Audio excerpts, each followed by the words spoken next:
It does feel as if the region that you represent has been really devastated by coronavirus, recording the most deaths in the most recent daily figures, hospital admissions up 50%. How concerned are you? So, Sophie, good morning to you. The figures don't lie, and obviously yesterday saw a very big increase in hospital admissions, and actually we do now clearly have the second biggest cluster of infections in the country. And of course that's very concerning, distressing for everybody here, particularly the vulnerable. But let me reassure you, picking up in a sense the last answer as well, that our hospitals are managing this admirably. And all of our hospitals, I've spoken to most of the CEOs of the hospital trusts in the last few days, are on top of this. They have the capacity. And of course, come this next weekend, we will have the Nightingale Hospital at the NEC opening as well to support our effort.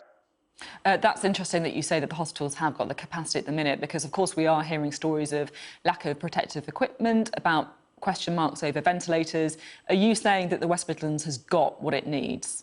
Well, the ventilator point is a very interesting one, actually, because we've just heard that that's managed nationally, and literally the information yesterday that the West Midlands region received 250 additional ventilators from that national supply.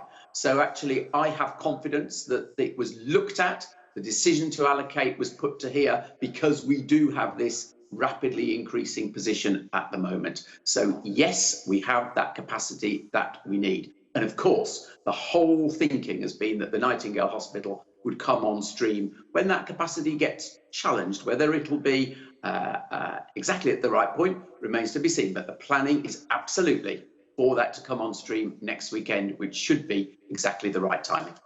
Now, of course, you're a Conservative Mayor of the West Midlands, but you are certainly an independent-minded one of previous interviews with you, anything to go by.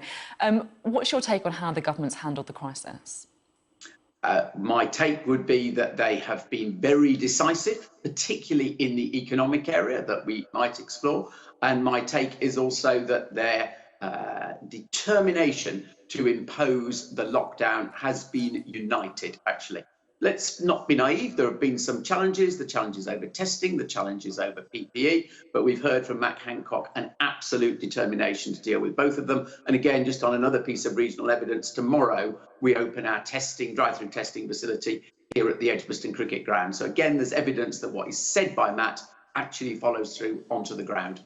Let's talk about economics now, shall we? We've all seen those shut-up high streets. No one's under any illusions about the economic hit that is going to happen.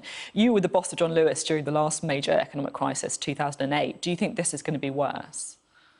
This is definitely different, because the fall-off is much, much more acute even than what happened last time. And the whole question is how quickly can we get back to a rebound. Last time it was deep and prolonged for underlying weaknesses in the economy before. Literally, we called it the credit crunch. That's what it was. That's what went on.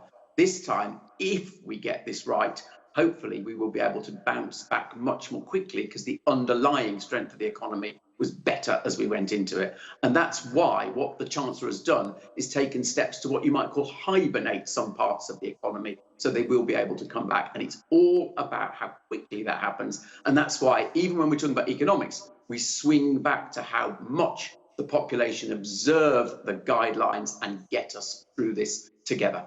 I think it's interesting you say that the Chancellor's trying to hibernate the economy, almost like put it in a deep freeze until this is over. But of course, for his policies to work, you need businesses to not lay off staff. You also need banks to lend money to firms. Are you worried that either of those two things might not happen? So I think the furloughing, i.e. the government paying for staff who would otherwise probably be made redundant, everything I hear about that is that that's working pretty well. We had a regional economics conference on Thursday, and the unions, big businesses all said that's working well. So that looks like a well-intentioned policy. To be again very honest with you, there are concerns that as yet the lending through banks is not coming through as fast as it needs to. Again, I've spoken to all the leaders of the banks in the West Midlands. They are determined to do this. They understand it's their responsibility. But as yet, money's not coming quite as quickly as anybody would wish. One other thing where money is coming, though, is obviously the rebates on business rates. And again, just in the West Midlands, our local councils have now got over £500 million from government to allocate, and that will make a difference coming through quickly. At some point in the future, people will start to weigh up the economic impact of the lockdown. How long do you think the economy could cope with the kind of measures that we're seeing at the minute? Well, it's damaging, isn't it? And everyone can see that, but the whole point is trying to protect good businesses. But my own view on this, if you're taking the sort of question about economy versus health, is at the moment you've got to fall down decisively on the side of restoring public health. And that means we have got to observe the guidelines, particularly, as everyone said, on a sunny day like this. So I am decisively in the view that says, do that, that will restore the public health, and that is the best way of healing the economy as well.